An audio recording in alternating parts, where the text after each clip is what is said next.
Hello, and welcome to this episode of Ruckcast. Ruckcast is your opportunity to listen in on unscripted conversations about cutting-edge Ruckus Wi-Fi and wired networking technology, Ruckus business, and just interesting innovations that impact the computer networking industry today and in the future. Ruckcast is brought to you directly from CommScope Ruckus Education. For more learning opportunities, be sure to log on to training.ruckuswireless.com and view content on our Ruckus Education YouTube channel.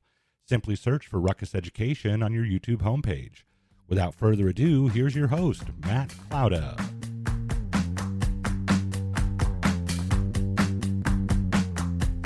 Lisa, Melissa, thank you for coming in and doing a podcast with me. I appreciate it. It's good to have you both here. Thanks for inviting us, Matt. We're happy to join you today.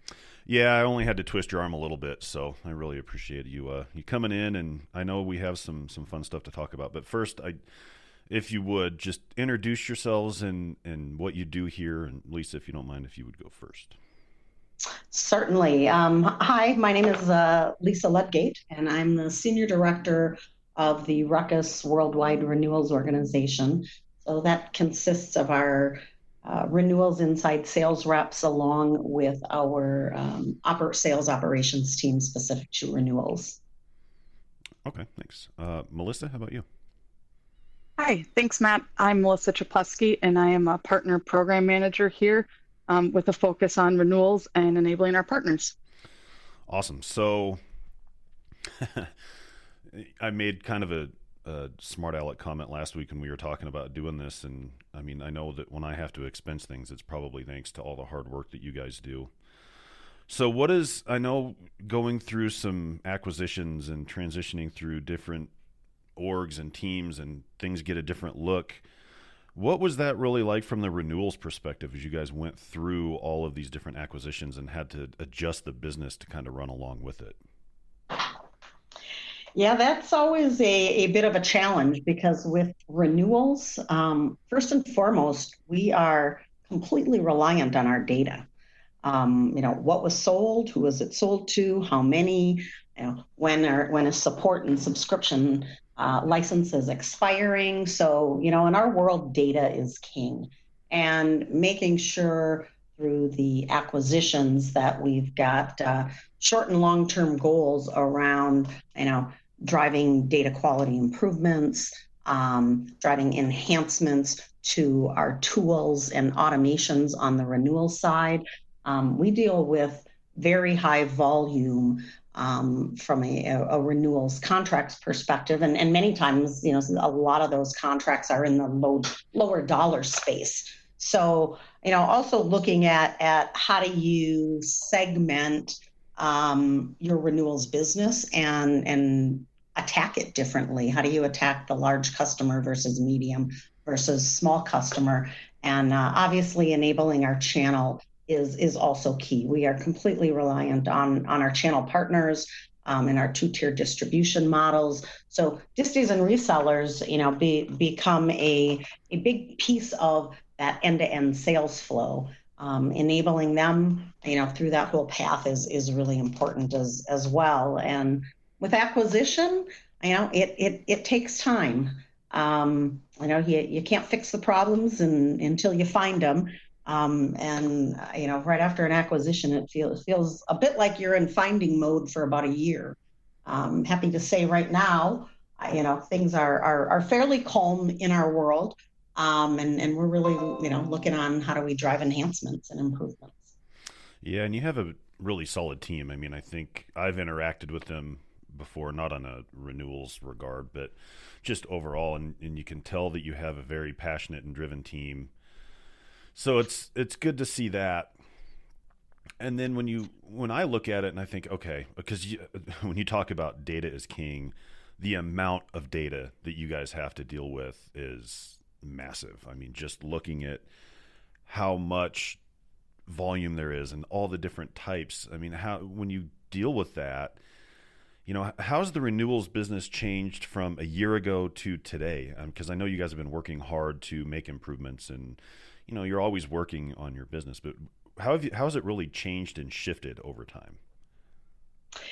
Yeah, you started talking about the team, and we're very fortunate to have such a great renewals team with a lot of longevity. The newest member of our team is a little over 2 years old, and we've got a number of people who've been on the team for between anywhere from 7 to 20 years. So, having that level of expertise and just historical information coming through the various acquisitions has really helped us out a lot. If you have churn on the sales side, it's nice to be able to rely on that renewals ISR, who's got a lot of tribal knowledge. So that has definitely helped, because I feel we're constantly in a training mode, if you will, almost with our partners. We've got tens of thousands of partners out there when you start looking into the reseller community. And when I reflect back on how things have changed, I think there's a few things. One is within our team, really ensuring we're driving sales campaigns. Less focus on just the tactical step of quoting, but really, what is your sales campaign? Early engagement is key. So we are engaging earlier and earlier in the cycle. 90 days should be a minimum 90 days prior to an expiration when we start that engagement. And, engaging all of the parties through that sales chain and trying to keep that coordination is also extremely important. And that's an area where we're, spending a lot more time focusing on that piece of it and driving a true campaign versus thinking about just getting a quote out there for somebody to action. Thinking about what will it take to drive a close plan. We all know POs do not just walk in the door. So by virtue of just putting a quote out there doesn't necessarily drive any activity. So making sure we're driving that activity, whether that's, going downstream, if you will, to our disties and resellers, or also, reaching and touching end users and trying to drive things, back upstream to keep that sales campaign momentum going. I think the other piece where I see we've shifted, and I think it's really just a statement of maturity within the business itself, is around enabling our partners. We have had a renewals dashboard, which is part of the partner portal. We've had that for, 5 or 6 years now, but we have not had high adoption to it. Part of that is I think we didn't necessarily, highlight it and train people and really drive the visibility of that as much as what we would have liked. But here in 2019 and really in 2020, that is a top priority and a key focus from us. I know as we get more and more products out there, we sign up more partners. You may have churn in your partner community, but being able to stay on top of it and drive visibility through all of those partners to enable them to see what their book of business is they need to renew, how that rolls up into their distribution partners, and then ultimately what our full view of the world looks like is key. And that the partner portal and that renewals dashboard is really important because it's a great tool that helps provide a working platform and visibility for all of our partners. So it gives us commonality to really drive those sales campaigns and see where things are within the sales program if all parties are utilizing that portal. So this portal, if I'm a partner, where do I go to access it? It's a great question, Matt. So all partners will first get provisioned to the Ruckus partner portal. And then under the Ruckus Partner Portal, there is one more step, which is sending an email over to the Ruckus Renewals team. We will then provision a partner for the renewals dashboard. And a real quick and easy way for a partner to know if they have been provisioned, and that provisioning is down to each individual. So at a partner, if there were 6 people on the renewals team, all 6 of them would sign up to get enabled. But a quick way to know if you have access, when they go into the partner portal, up on and they're looking at that SFDC view of their opportunities, they'll see 3 tabs up in the upper left-hand corner of that first screen. There will be a 4th tab that says renewals if they've been provisioned. So if anyone's not seeing that 4th tab, that's your indication to reach out to us. We'll get you provisioned, and we would love to get you trained on how you can use that to your benefit. Very cool. So Melissa, my question for you is, I think with everybody that works has to deal with something day in and day out, and it, sometimes things are repeated. And I know as much as we interact with customers and partners, if there was one thing that you could sit down and say, I have to use this statement multiple times per week or per day, what would be that statement that you would put out just to help people learn or understand about things that are out there and things that are available to them?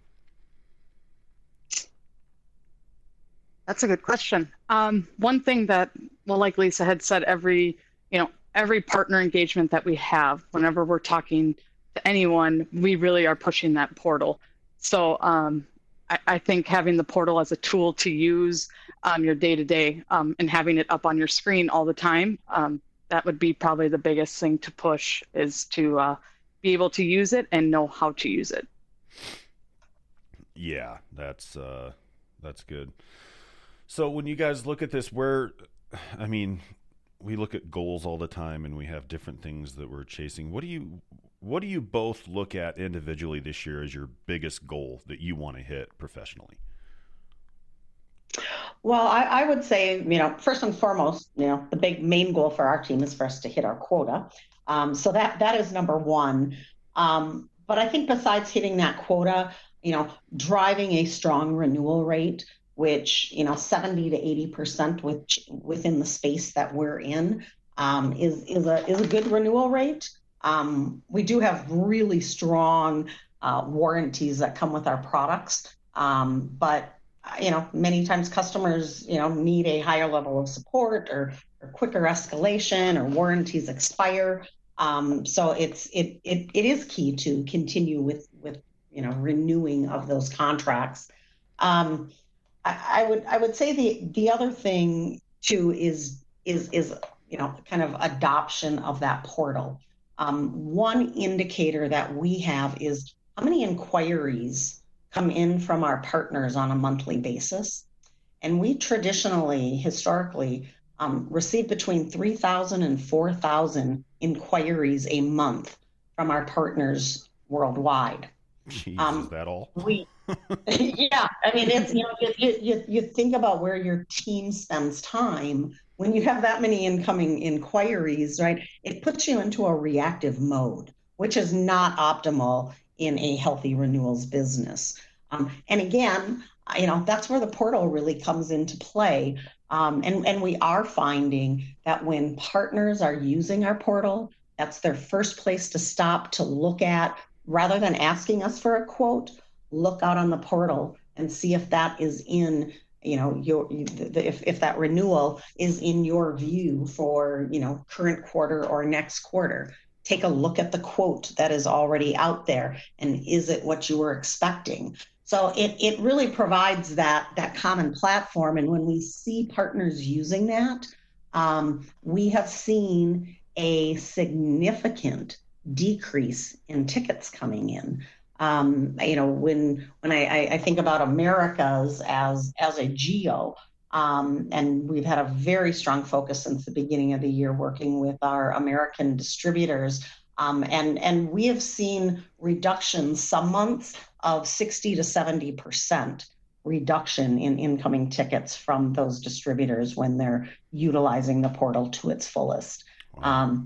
So, there's only so much time in the day, and really, I prefer to have our team working on, a proactive renewals campaign, getting out in front of things 90 days, 120 days in advance, determining what the close plan is going to be for a particular renewal.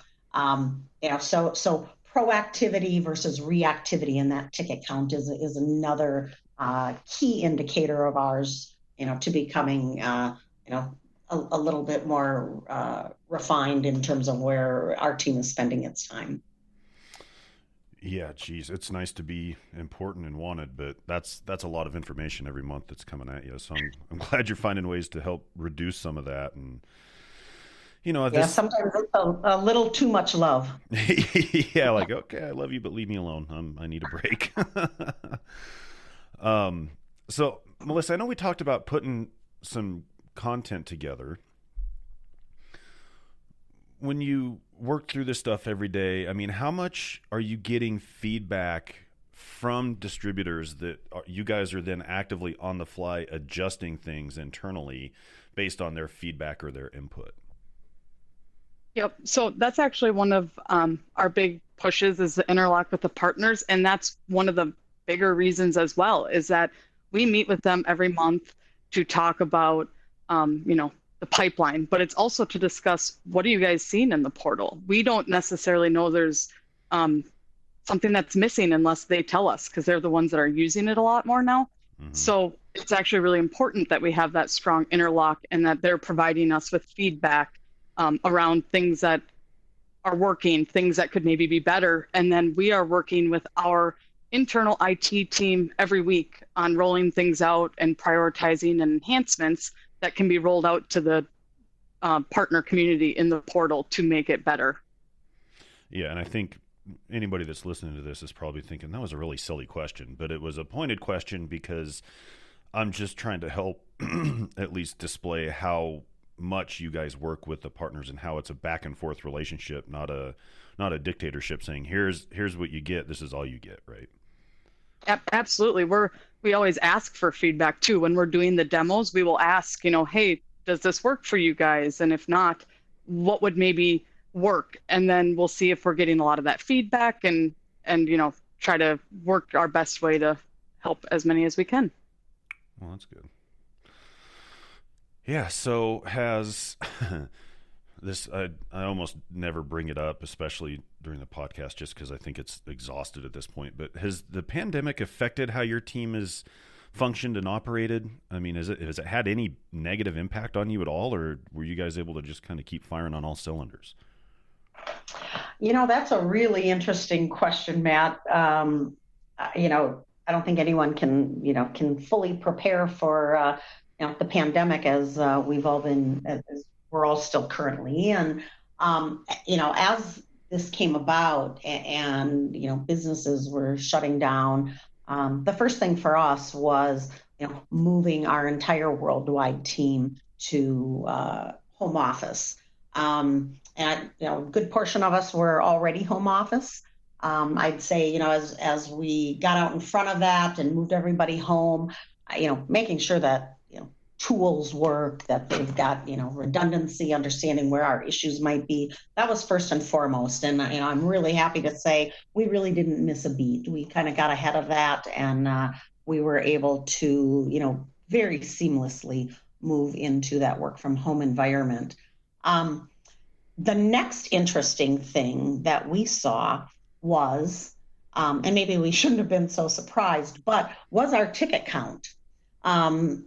Our ticket count dropped, from 4,000 in 1 month down to a couple of hundred, the next month. And really, as that was happening, the main reason for that was just as partners, everybody was going through the same thing of moving all of their employees to work from home. Sometimes things went better than others.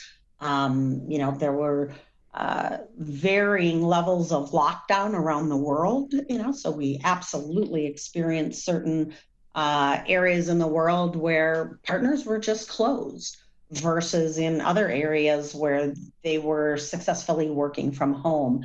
So we saw a little of everything.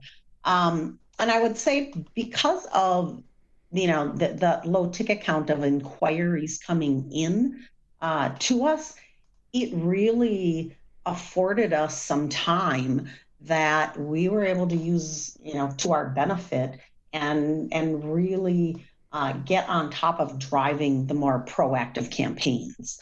Our partners in America they were all up and running very quickly.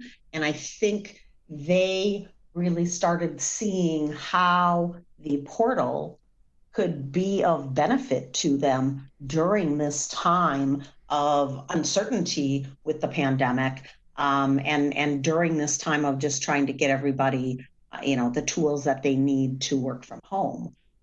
When you no longer have to ask somebody for something to get a quote, and you could just go out to the portal and start, running your own book of business and making sales campaign decisions. I think it really afforded partners, it gave them a time to pause and I think to recognize how beneficial the portal could be. So in a strange way, it gave us a gift of time. And it also gave us a gift of, really being able to show our partners, how these self-help tools really put them in the driver's seat versus, always waiting for us to take action and send something to them. So that wasn't something we had really anticipated, but it was, as I said, it was kind of a gift that we've received over these past few months, and it has just further fueled our energy in driving this reach out to our distributors initially, and we'll eventually be, working on hitting up a lot of our large resellers as well. But Renewals portal is really, top of mind, and also has been very beneficial during this time with COVID. There is no better way than to find any hole in your armor than to have something like this at this scale happen, because you really have to take a step back, and it lets you evaluate your business in a different way. For us, the training portal traffic went through the roof because people were more engaged in training and self-learning and things like that. So we saw a huge spike there too. So I think everybody kind of sat down and looked at their business in a little bit of a different light at that point. It's crazy. I mean, this whole thing has just been the weirdest thing I've ever been through. I made a joke to somebody the other day. I said, could you imagine being born in 1900? You're going to go through a pandemic, the Great Depression, world wars. I mean, just in like a 40-year span, and then I thought about it and I was like, well, that's kind of where we're at. I mean, if you were born in 2000, you've been through some pretty wacky stuff so far. Yes, indeed. It definitely does, did cause all of us to pause and number one, it also helps you reset priorities in life when you go through something like that, and it does force you to think differently, and to think about how could I be doing something quicker, easier, how can I become more self-reliant, and I think everybody, and a lot of people we're still going through that, quite honestly. Yeah, and this is, I think, the one thing that I instantly appreciated is, Todd, my manager, yourself, Damien, like all of the leaders in our organization that have been here, since however many acquisitions ago, have always turned around and made sure that their people were being taken care of, that they're safe, secure, they had what they needed. And that was always something that I know I've appreciated, and I know other people do as well. And yourself as a leader, I know that's appreciated. So first of all, to the leadership team for that piece of it, thank you. Because, there's so much uncertainty and things are going crazy. And I mean, Melissa, I don't know about you, but I'm sure everybody had some unease. And I would freak out if I went from 4,000 tickets in a month to a couple hundred. I'd be like, oh boy, what is going on here? You know what I mean? Oh, absolutely. So, okay, so we are going to do this. I've committed to you that I'll do this, and now this is recorded, so I can't get out of it. But We will put some content together that will go on YouTube to help with the training piece so that you can get that information out there. Because that's the main thing I really want to help everybody do with this podcast is promote things, right? So we'll get that content out for folks. You're in the queue, I promise you. Well, thank you, Matt. That will be that'll be really helpful for us. We've got a large audience to hit. We do have some real important content, and I think what that'll also really also help us highlight. When we talk about renewals, we typically think of support renewals because that's really been what our business is. But as everybody has seen from a lot of recent announcements, with Ruckus Cloud, we do have a nice portfolio of cloud-enabled software solutions, which come in the format of a subscription license. So the team also is responsible for renewing subscription licenses, which has some nuances of their own. There's some new features. Some products have grace periods. There's different policies around that. So that's kind of a new area where we're really also focusing on really driving content. And most of our partners are, 2020 is the first year where they're starting to see some renewals of cloud subscriptions. So I think that will help us out greatly in being able to get some videos posted. So thanks for your assistance on that. Yeah, happy to help. So I should have asked this early on when we started chatting, but if when you look at renewal, so let's take a support subscription, right? And you look at that. Is there a 30-second elevator pitch that you throw at somebody that highlights, hidden benefits that live in there that people might not necessarily see or know about right out of the gate?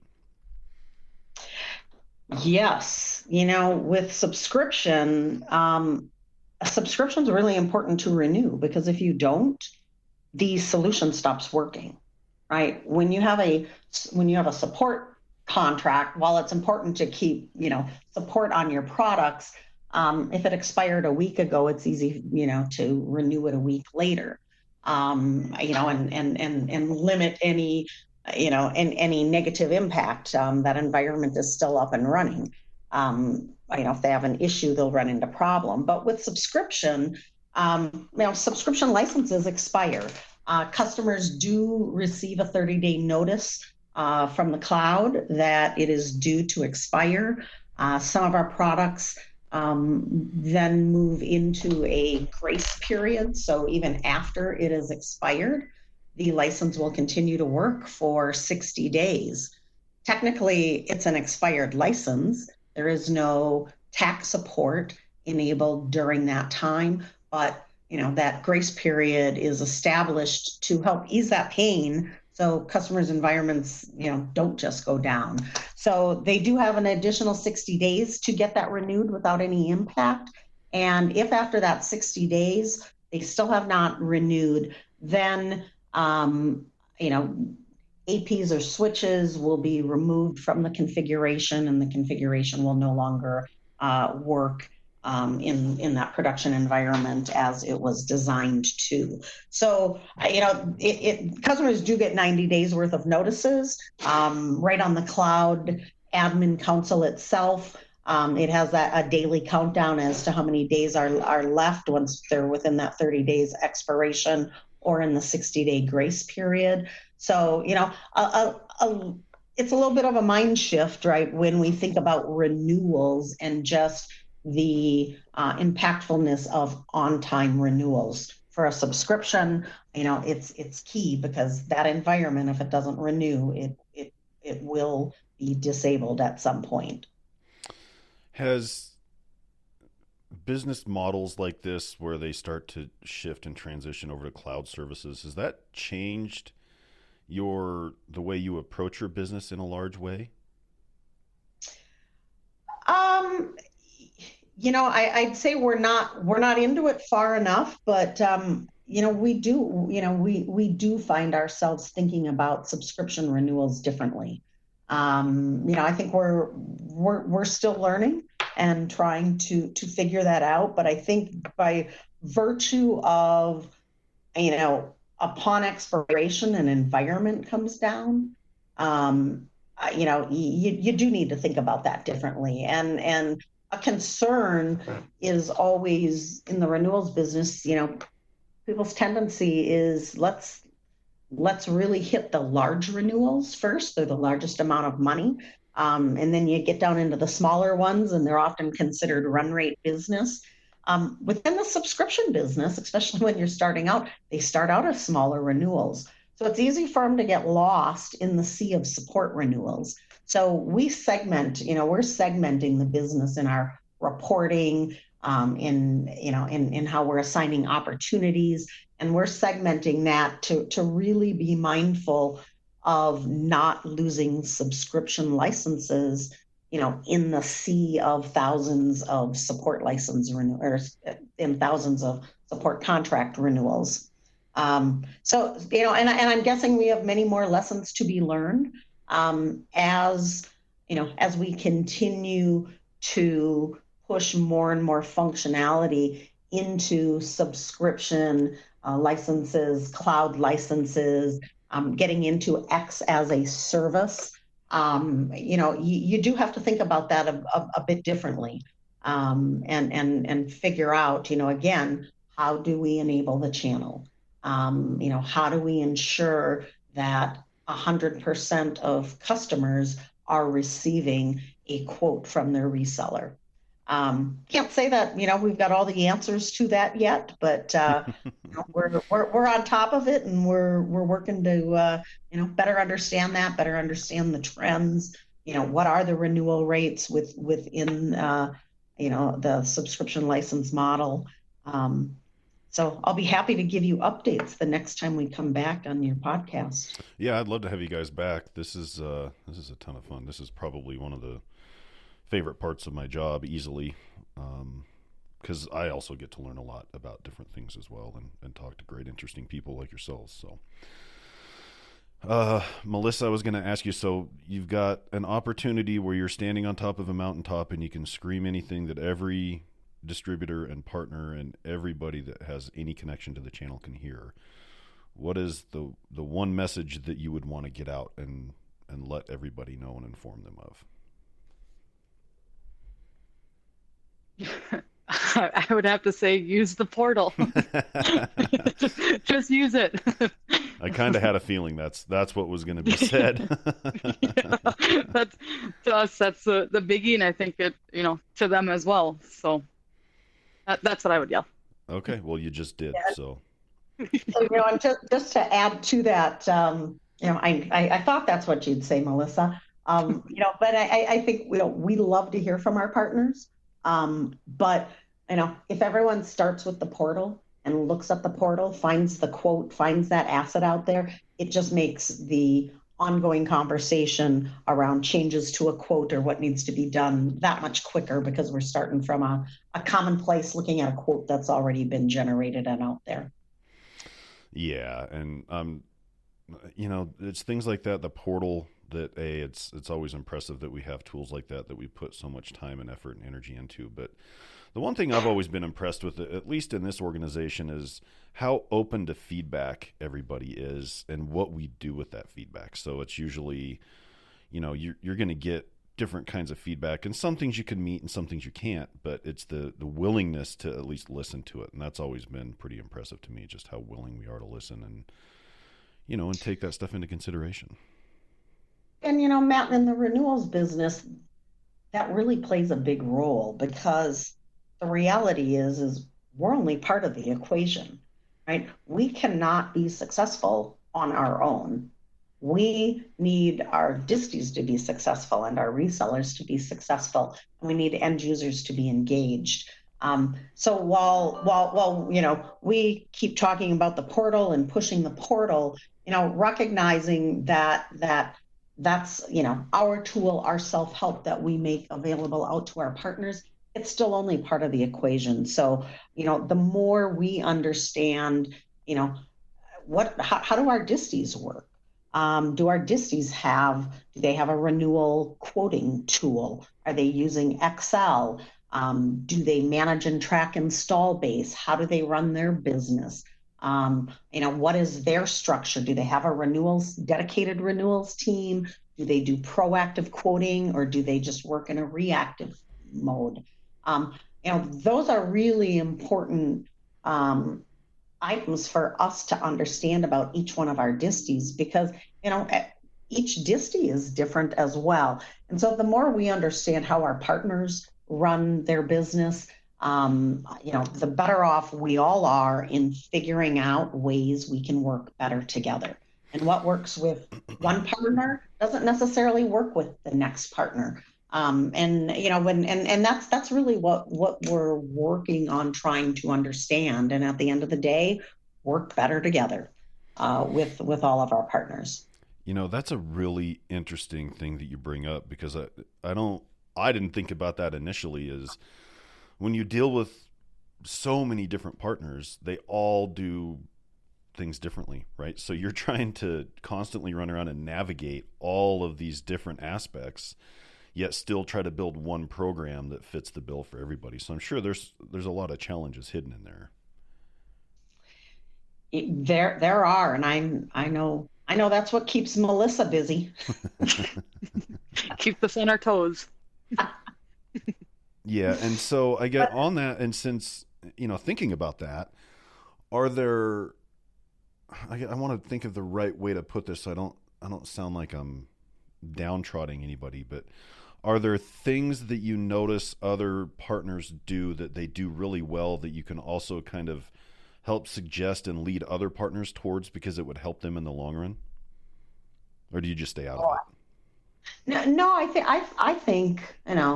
think we learn. We're constantly learning from our partners, and our partners are constantly evolving and changing as well.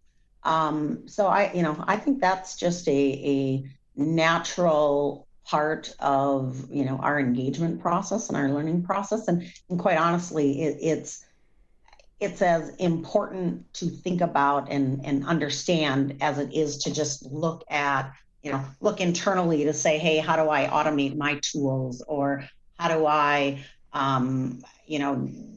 train our team? We need to think of it broader and wider, because again, it doesn't start and stop with our team. So, I think that's just an ongoing evolution. Understanding what tools people use. That's an interesting discussion in itself.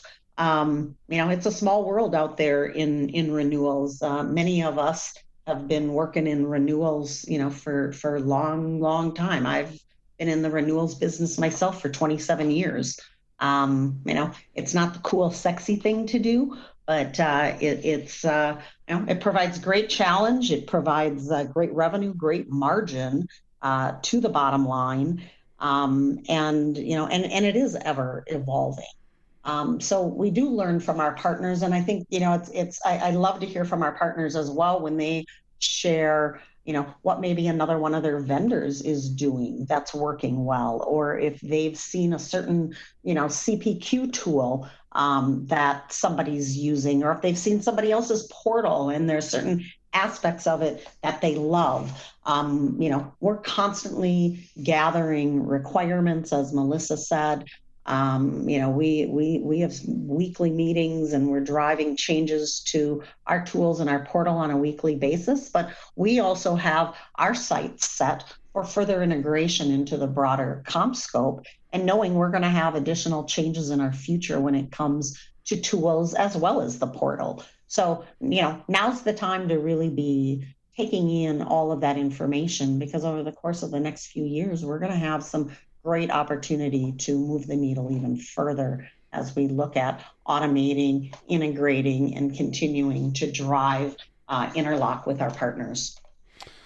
So being part of, you always structure organizations, however, but being part of a larger umbrella support organization, how much do changes in our internal support, staff structure, org chart, whatever, how much does any kind of shift in that environment change your business? Does it not touch it?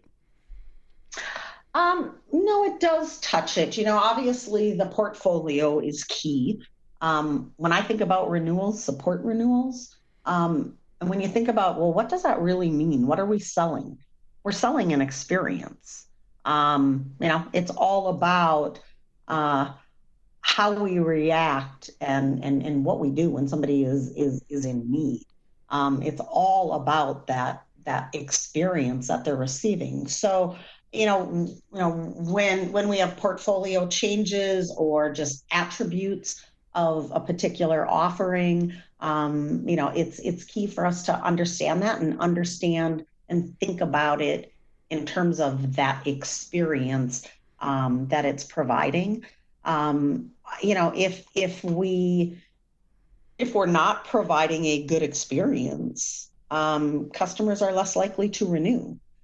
So really ensuring that we've got have awareness to those things that are changing, to areas where we're succeeding, or areas where maybe we need to drive some improvements.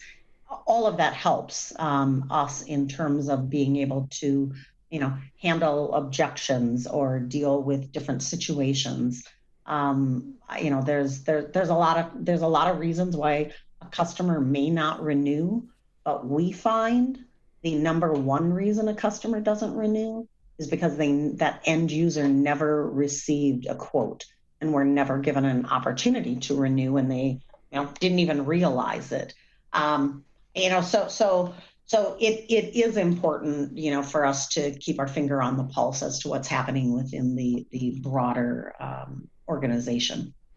Well, just listening and having this conversation with you, I can tell that you are definitely working very diligently to make sure that you do have your finger on that pulse, because you're pretty in tune with it. I mean, I don't think anybody can sit here and listen to this and say, I don't know if they really know what they're doing in that renewals work. So that's a great thing for sure.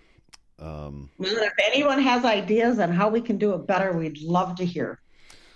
Yeah, we're and always looking for input. Yep, and like I said earlier, I think that's one of the really cool things that I'm usually most proud of, just in looking at our org, is how willing everybody is to make that statement. And there's not this large overbearing ego involved that says, no, we know what we're doing and we're fine. They're always trying to make it better. I mean, you look at the support org, they're working to make sure that people have as much information as possible, not so that their phone doesn't ring, so that the customer's well informed and has the information they need. It's just, I don't know. I just look at it that way, and I guess I get kind of, you could call it mushy about it, but it's what we do day in and day out, and you've got to have some pride in it, and you take it serious, and it's a big deal. So absolutely. I think we also learn internally. We work very closely with our TAC organization, around understanding, when a customer is not entitled, why they're not entitled. The customer service TAC organization often are ones who are highlighting data issues to us, or other issues, right? An issue resonates in a different fashion to different organizations. And, quite honestly, it takes a village sometimes to really stay on top of it. So, I too am very proud of the organization in terms of our interlock and cadences that we have with one another, and really driving that visibility cross-functionally. Yeah, those engineers, they carry a pretty heavy load on their shoulders, because you look at everything they're touching, right? It's not just the customer interaction, but then you're dealing with knowledge base, and you're dealing with the entitlements and things like that. So pretty much anything and everything is crossing their desk at one point or another. Yes, they are our front line. Yep, they really are. So cool. Well, this is awesome. I'm glad you guys came in and sat down and chatted with me, and hopefully this helps. Hopefully you'll see some utilization tick up on the portal too, because that's a great tool that's out there. And, I'd like to see the usage of that go up and help you guys out a little bit, and help the partners especially. So. Well, thanks for having us, Matt. It was a good discussion. We hit on some key elements, and really appreciate your help getting our message out. Yeah. Is there anything that you didn't touch on that you want to get out there? Because, I mean, now's a great opportunity. I guess just in closing, to reach us, it's ruckus.renewals@comscope.com. So, if you've got questions or anything at all, you can please feel free to drop us a note. Again, ruckus.renewals@comscope.com. Bring on the spam. No, I'm just kidding. We'll be happy to help. Awesome. Well, thank you both for coming in, and hopefully, hopefully the portal gets used more and people will reach out and keep trucking along. So thank you for everything that you guys do as well. We all appreciate it. So great. Thanks, Matt. Awesome. Thanks. All right. See you, everybody. Thank you for listening to Ruckcast. If you just found us for the first time, be sure to follow or subscribe on your platform of choice so you can be notified of future episodes. If you have ideas for future episodes or can't find Ruckcast on your favorite platform, contact us at ruckcast@comscope.com. And as always, thanks for listening.